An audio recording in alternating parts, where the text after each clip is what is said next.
matin, ne tombez pas dans le piège des hypocrites qui veulent vous faire croire que ils aiment seulement vous et que vous êtes les meilleurs. Ils n'aiment pas votre tribu. Quand vous les attrapez, ils mentent. Ils rusent. Je le dis, ça vaut pour les Bamileke, ça vaut pour les nordistes, ça vaut pour les Sawa, ça vaut pour les blancs, ça vaut pour les noirs, ça vaut pour tout le monde. Hein. Ne tombez jamais dans ce piège.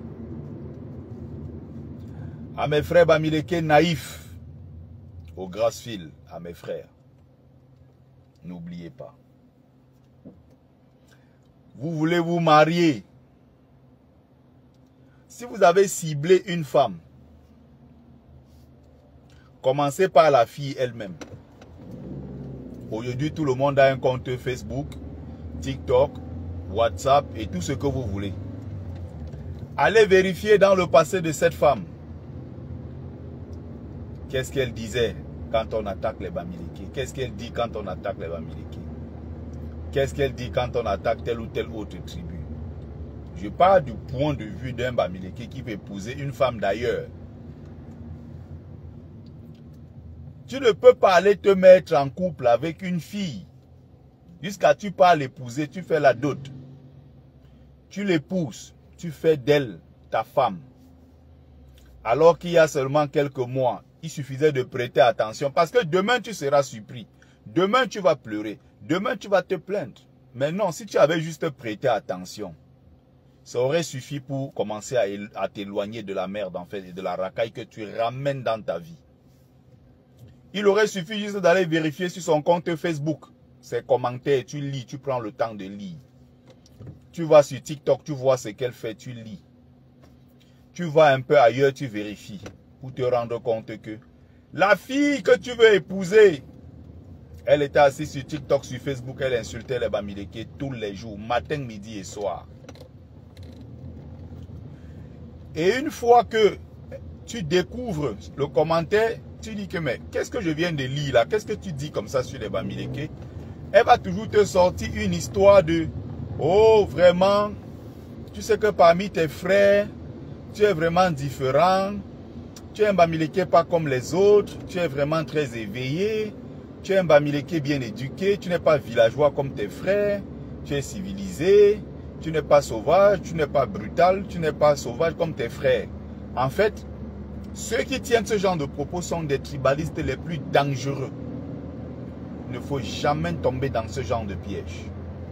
Et bien avant d'aller épouser une femme d'ailleurs, même au sein même de votre communauté, même à l'intérieur même de la communauté Bamileke, soyez attentifs aux gestes des gens parce que parfois les gestes, les mots, les postures, ça dit exactement à qui vous avez affaire et ça ne trompe jamais. Vous avez des gens qui sont dans des couples aujourd'hui, oui, beaucoup de femmes qui sont en couple avec des hommes Bamileke parce qu'ils ont l'argent, c'est tout. Parce qu'ils donnent aussi facilement l'argent aux femmes. Oui. C'est pas pour rien que quand vous voyez les filles, elles font même des vidéos, ça fait des millions de vues, les gens sont contents, ils rigolent. Moi, ça me fait jamais rigoler ce genre de choses. Qu'on regarde un homme Bamileke, pas sur l'angle des valeurs, mais on le regarde tout simplement comme un pourvoyeur de fonds, quelqu'un qui paye les factures. Vous voyez des filles côtières, quoi, en général, ou si vous voulez non Bamileke, parce que si je dis quoi, ça se limite simplement aux Fambeti et aux Sawa et tout, mais je dis en général, je parle des non Bamileke, n'est-ce pas? Vous allez remarquer que elles font des vidéos qui font des millions de vues sur la toile. Oh, j'ai mon gars Bamileke. Que veut dire en réalité j'ai mon bon gars Bamileke? Qu'est-ce que ça signifie pour le Camerounais que nous sommes, pour les Camerounais que nous sommes? Quand une fille dit que j'ai mon bon gars Bamileke, ça veut dire quoi en fait? Quand une fille dit que j'ai mon bon gars nordiste ou bien j'ai mon bon gars Babana, j'ai mon bon Magida, qu'est-ce que ça veut dire dans l'imaginaire collectif camerounais? Il faut chercher à comprendre ce que ça signifie. Donc toi tu vas aller prendre une fille. C'est pour ça que ces filles-là, pour terminer, elles disent quoi? quand ton gars Bamileke comment a-t-il dit que tu sais que tu es ma grand-mère, non? Je vais prendre un deuxième nom à la réunion pour toi. Je vais cotiser tous les mois pour toi. Je vais prendre un deuxième nom à la réunion. Oh, ça me touche jusqu'à mon cœur sucré dedans. Et mon gars Bami, je ne le néglige pas, maman, que chacun a cherché son gars Bamileke. En fait, c'est réducteur, c'est dégradant, mais je ne sais pas, il y a des gens qui trouvent ça drôle, je ne trouve pas ça du tout drôle, qu'on réduise des hommes d'une tribu à l'affaire d'argent parce que lui, il est bon pourvoyeur de fonds. C'est celui-là qui dégaine rapidement son argent. Je dis bien, allez vérifier, prenez bien le temps de vérifier. Je vous ai souvent pris l'exemple ici sur ma page des beaux ailleurs, hypocrites, avec qui j'ai tout partagé. Et c'est sur Facebook que je les ai attrapés tous. Ils sont arrivés ici. Ils ont commencé à soutenir Paul Biya. Beaucoup d'entre eux ont commencé à soutenir Popol. En disant que non, Paul Biya c'est la solution. Au moins avec lui il y a la paix. Paul Biya est bon, Paul Biya est ceci. Les Bamileke dérangent, c'est les Bamileke qui veulent la guerre dans ce pays. Alors que les gars sont en bas. Si Biya vous aimait, il ne vous aurait jamais laissé traverser la mer et le désert pour arriver en Europe. Bonjour mon frère Michael Demi. Donc, c'est avec les commentaires de ces gars-là. Et quand je les attrapais, ils me disaient toujours que non, Sikadi, tu sais que même parmi tes frères, toi-même tu le sais, quand même parmi tes frères de l'Ouest, tu étais toujours un gars différent. Tu as toujours été un gars qui est différent de tes frères villageois. Tes frères sont sauvages. Ils ont leur accent de villageois Bamileke. Là, tu es un gars quand même. Hein, tu sais que Sikadi, tu n'es pas comme tes frères. Non, je suis comme mes frères. Parce que si quelqu'un dit ça, je suppose que celui-là, c'est un tribaliste. Il déteste mes frères. Ça veut dire qu'y compris moi-même, je n'accepterai jamais ce genre de choses. Le genre de mariage que vous partez entrer dedans, la vérifiez. Allez vérifier le passé de cette fille-là sur les réseaux sociaux. Vous allez vous rendre compte peut-être que vous êtes comme ça en train de vous mettre en couple avec une fille qui a passé son temps sur les réseaux sociaux à insulter les Bamileke matin, midi et soir. Et partout où elle partait s'asseoir, on insultait les Bamileke. Elle était là, elle rigolait. Elle mettait les commentaires, elle mettait les likes et les cœurs. Prenez le temps de bien vérifier dans quoi vous mettez vos pieds. Vous serez même parfois très surpris. Vous allez apprendre beaucoup de choses. Je vais prendre une expérience personnelle pour sortir de cette histoire. Je faisais juste une petite vidéo comme ça. Je m'en vais quelque part. Tu sais que nous les notables, il y a souvent les totems là qui nous appellent là. Ils disent que bon, il y a des moments si on doit se reconnecter. Quand je passe un moment sans manger mon bon cuit avec le légume à côté, avec un bon couscous et tout ça, arrosé avec du bon manjunga. On ne dit pas du vin rouge, mais on dit le manjunga. Hein? Il nous faut souvent des moments comme ça. Donc, je m'en vais récupérer un bon plat, ça va me faire du bien. Hein? Donc, ne tombez pas souvent dans ce genre de piège. Pourquoi? Parce que prenez le temps de vous renseigner, de vérifier un certain nombre de choses. Parce que le genre de choses que je vois sur la toile aujourd'hui, avec l'affaire de Maurice Kamto arrivé en 2018, vous connaissez combien de couples se sont séparés? C'est-à-dire des gens qui pendant longtemps ont vécu dans l'hypocrisie. Avec l'arrivée de Kamto sur la scène politique, 2012, ce n'était pas très connu, mais véritablement à partir de 2018 avec les élections. Vous savez combien de divorces il y a eu entre couples mixtes camerounais qui se mentaient à eux et qui étaient dans l'hypocrisie durant des décennies et des décennies? Même ici en diaspora, vous connaissez combien de couples se sont séparés? Tu vis avec une femme pour qui tu fais tout. Tu te lèves à 5 h, tu rentres à 21 h. Elle est assise à la maison et regarde la télé. Toi, tu vas rentrer, tu payes toutes les factures. Elle est assise sur TikTok. Là où on est en train d'insulter les Bamileke, elle met les likes, elle met les cœurs. Elle monte, elle dit que ces pauvres ne seront jamais présidents. Tu rentres le soir, tu montes sur elle. Et vous avez des enfants ensemble. Cette hypocrisie-là, je connais des couples ici à Paris. Ça s'est arrêté avec l'arrivée de Kamto. La fille lui dit que, mais papa, les Bamileke t'ont fait quoi? Que non, tu sais, les Bamileke, bon, on ne veut pas que vous arrivez au pouvoir parce que vous allez gâter ce pays. Donc tu as donc vécu avec un homme pendant tout ce temps qui détestait ta tribu. Mais il a été quand même hypocrite. Et il sort avec toi. Vérifiez bien, faites le pour tout. Après avoir vérifié sur la fille, n'hésitez pas. Vérifiez la famille. Regardez même les intentions. Vérifiez, je connais des couples ici où la femme est allée se mettre dans une relation un genre avec une tribu qui ne les accepte pas. On ne l'accepte pas du fait qu'elle soit Bamileke. Quand elle est à table avec sa belle famille, elle peut parler de tout sans jamais aborder la question politique. Parce qu'elle sait que sa famille, Boulou, est 100% derrière Paul Biya. Et elle qui est donc derrière Kamto ne peut pas exprimer véritablement ses opinions parce que ça va créer des problèmes. Peut-être même ça risque de mettre fin à son mariage. Mais elle est là, elle est dans le coup. Mais elle ne peut pas aborder cette question-là de façon vraiment libre. Mais c'est quelle hypocrisie ça? On vit dans quoi en réalité? C'est-à-dire que tu allais te mettre dans une histoire avec des gens avec qui tu ne peux pas être ouvert et dire profondément, je veux dire ce que tu penses du fond de ton cœur. Ça veut dire que tu es en prison dans une relation. Tu es emprisonné. C'est ce que ça veut dire. Comme vous voyez souvent nos frères noirs qui sont en couple avec les whites, footballeurs, basketteurs, musiciens, je ne sais pas quoi. Et elle est mariée, c'est-à-dire que son train de vie est entretenu par le footballeur black. Le train de vie de sa famille est entretenu par le footballeur black. Le lendemain, bam, sur les réseaux sociaux, on traite son mari de singe. C'est-à-dire ce gars black qui te ramène tout et qui t'a appris que tu n'étais rien du tout, il a fait de toi ce que tu es. Footballeur black, on le traite de singe. Est-ce que vous avez déjà vu une seule famille de ces footballeurs white là, de ces femmes de footballeurs black qu'on insulte tout le temps? Est-ce que vous avez déjà vu un seul mot sorti de leur bouche dans le sens de les défendre? Elles ont des pages TikTok, des pages Instagram, Twitter et tout. Est-ce que pendant qu'on attaque leur mari, vous avez vu, elles ont écrit, mais je reste là-bas, que stop au racisme?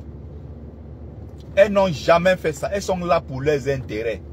Regardez en ce moment toutes les critiques et les insultes que l'autre reçoit. Le favori au ballon d'or, Ousmane Dembélé. Ousmane Dembélé est pourtant marié à une Marocaine. Ils ont 2 enfants. Ça n'empêche que les Arabes sont tombés sur lui. Les Arabes insultent Dembélé matin, midi et soir. On dit que non, le vrai ballon d'or c'est Hakimi. On ne peut pas donner le ballon d'or à Dembélé. Eux ils sont derrière Hakimi. Mais si tu es derrière Hakimi, soutiens Hakimi. Tu n'as pas besoin d'insulter Dembélé. Dembélé qui mérite largement le ballon d'or. Matin, midi, soir, pourtant c'est la belle famille de Dembélé. Je ne sais pas si les gens se rendent compte dans quoi ils sont. Ils appellent ça relation. C'est une simple cohabitation, vous n'êtes pas en mariage. Et c'est une cohabitation qui va bientôt s'arrêter. Je dis bien la belle famille qui est en Kassa, les Arabes, on insulte Dembélé tous les jours.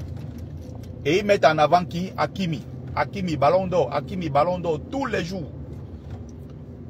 Il a laissé ses soeurs, il est allé prendre une arabe à qui il a fait 2 enfants, il s'est marié.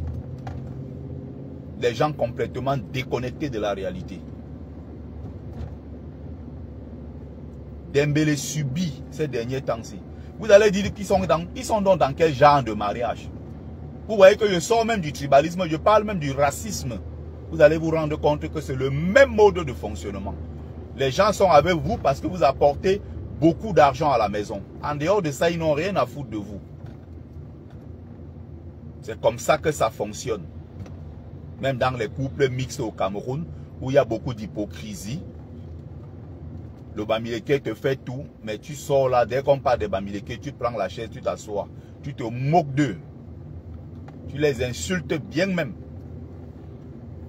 Moi, je vous prends un exemple en 2000, combien? 2000, je sais plus, 2008, 2018, c'était la seule fois d'ailleurs. Ça fait 15 ans hein, que je suis parti du Cameroun. Et en 15 ans, je suis revenu au Cameroun une seule fois. C'était en 2018. J'ai connu une fille Bassa, avec qui d'ailleurs je discutais très bien. Ça se passait plutôt bien, on parlait. Et puis, voilà, hein, on a fait connaissance. Les restos, je commence à payer. Je dis, ça, je paye, je m'en occupe. Moi, pour moi, c'est normal. Je suis le genre d'homme. Je peux quand même me vanter. Hein. Quand une fille me quitte, c'est sûr qu'elle aura des gros regrets. Quand une femme me quitte, c'est sûr derrière. Parce que je ne connais aucune femme qui m'a quitté et qui derrière n'a pas pleuré. Il y a toujours les pleurs. Parce que je suis le genre d'homme qui sait bien prendre soin d'une femme. Émotionnellement, que ce soit financièrement, que ce soit sur le plan des valeurs, sur le plan de l'élévation. Parce que quand je prends une femme, même si elle est là, je sais la mener au plus haut. Je sais pousser la femme. Je sais faire en sorte qu'elle s'améliore. Il y a des femmes avec lesquelles je suis sorti. Une fois qu'on s'est séparés, elle dit, mon niveau de langue en français a chuté depuis que je t'ai quitté. Quand j'étais avec toi, je m'exprimais beaucoup mieux. Et là, aujourd'hui, franchement, c'est la chute libre parce que j'ai trouvé un homme qui avait un niveau langagier de caniveau très bas. Et ça a fait vraiment mon vocabulaire. Ça dit que les gens pensent que tout dans la vie, c'est une question d'argent. Parfois, c'est des petits détails comme ça. C'est-à-dire que tu es avec une femme. C'est même pas que tu lui donnes beaucoup d'argent, mais avec toi, elle sent que tu apportes sur beaucoup de points en fait. Et elle s'accroche à toi. Donc le tout dans la vie n'est pas une question d'argent. Tu vois, elle va te dire non. Sur le plan par exemple intellectuel, sur le plan de la culture générale, Sikadi m'apporte beaucoup de choses. Elle dit que si elle sait vraiment emmagasiner, assimiler, je veux dire, elle va apprendre beaucoup de choses de moi. Sur le plan spirituel, sur le plan traditionnel, sur le plan purement intellectuel, sur le plan historique, sur le plan politique, sur plein de choses. Sur même sur un certain nombre de savoir-vivre, sur les choses simples de la vie. Il y a tellement de choses, tellement, je suis un réservoir et je peux m'en vanter. Vous voyez? Voilà, donc à chaque fois quand on part, c'est toujours les regrets. Parce que je suis quelqu'un qui est très très riche. Très très riche. Et j'apporte beaucoup. Même mes amis d'ailleurs peuvent en témoigner. Des camarades vraiment qui ont fait chemin avec moi. Ils vous disent que non, c'est un monsieur, c'est une bibliothèque ambulante. J'apprends beaucoup. Ne serait-ce que dans les discussions avec lui. C'est une bibliothèque ambulante. Donc, je prends donc la fille, on est là, tranquille. Après, je me dis, bon, pourquoi pas. On va peut-être engager un petit truc, on ne sait jamais. Peut-être mon prochain retour ici au pays, je ne sais pas. Bref, tu te dis, tu as rencontré une femme. Bref, dans ta tête même, tu la vois, tu sais que tu as rencontré ta soeur camerounaise. Tu ne vois même pas une bassa. Tu ne vois pas une bassa. Je prends un exemple tout simple. Je vais faire un peu comme les racistes font. Hein. Les racistes là. Ah non, non, non, j'ai rien contre les noirs. Hein. Rassurez-vous, hein. J'ai un ami blanc, j'ai un ami noir. Hein. Rassurez-vous, donc je ne suis pas raciste. Hein. Il y en a qui disent aussi, ouais, vous inquiétez pas. Ah non, je ne suis pas du tout raciste. Hein. J'ai un chien noir à la maison, hein. Rassurez-vous. Hein. Donc, vous pouvez être sûr que je n'ai rien contre les noirs. Hein. J'ai un chien noir à la maison, ça veut tout dire. Hein. Donc, prenez pas ça comme si c'était une attaque contre les Bassa. Mon meilleur ami est un Bassa de longue date. Bientôt là, même quand il va aller au Cameroun, on va aller manger les rats. On va aller manger le risson en dôme. Donc, je rencontre la fille, je me dis, bon, voilà. Tu vois, en fait, tu vois une soeur, tu vois une femme camerounaise, tu vois ta soeur que tu aimes, elle est belle, elle te plaît et tout. En fait, tu te limites à ça. Et qu'est-ce que je vais découvrir plus tard? Wonderfoot. Je m'en vais moi sur TikTok, sur YouTube à l'époque, parce que comme je fais pas mal de vidéos sur YouTube et tout, déjà elle me demandait à l'époque, oui mais je vois que tu fais des vidéos sur YouTube, je trouve ça très intéressant, j'ai envie de faire aussi des contenus comme ça et tout. J'ai dit bon, si tu veux le faire, il faut que tu le fasses pour une bonne raison, avec des contenus intéressants. Mais si tu veux juste le faire parce que tu as vu les autres faire et que tu n'as pas grand chose à proposer aux gens, ça ne sera pas intéressant. Tu vas faire comme nos sœurs qui se maquillent, elles ont tout dans les greffes, elles n'ont rien dans le cerveau, zéro culture générale, rien dans la tête. Elles vont seulement se mettre sur Facebook, elles prennent un téléphone, elles mettent là. Oh, l'autre jour, je vous raconte une histoire de quoi il rentrait du travail. Je l'ai dit que je lui ai vu venir, tout ça. Bon, il y en a quand même, tu te dis, elles ont un problème. Hein. Tu vois une très belle femme, physiquement, elle est très présentable, elle est bien maquillée et tout.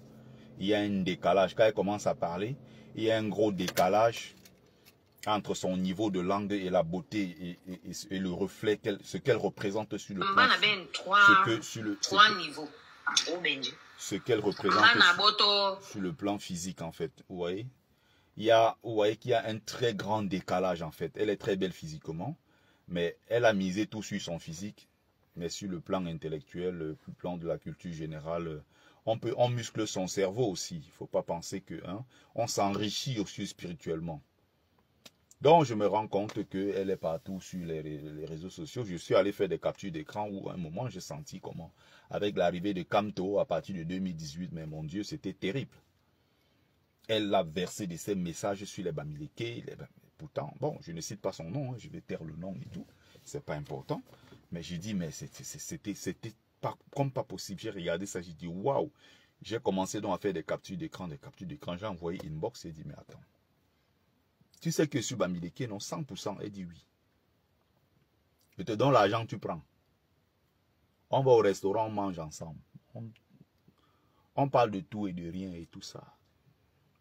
Je commence à étudier le comportement parce que je commence à me projeter en me disant, bon, on ne sait jamais. Peut-être qu'une autre fois, quand je vais revenir, peut-être c'est celle que je vais épouser, peut-être je vais l'emmener en Europe, on va vivre ensemble, peut-être. Bah!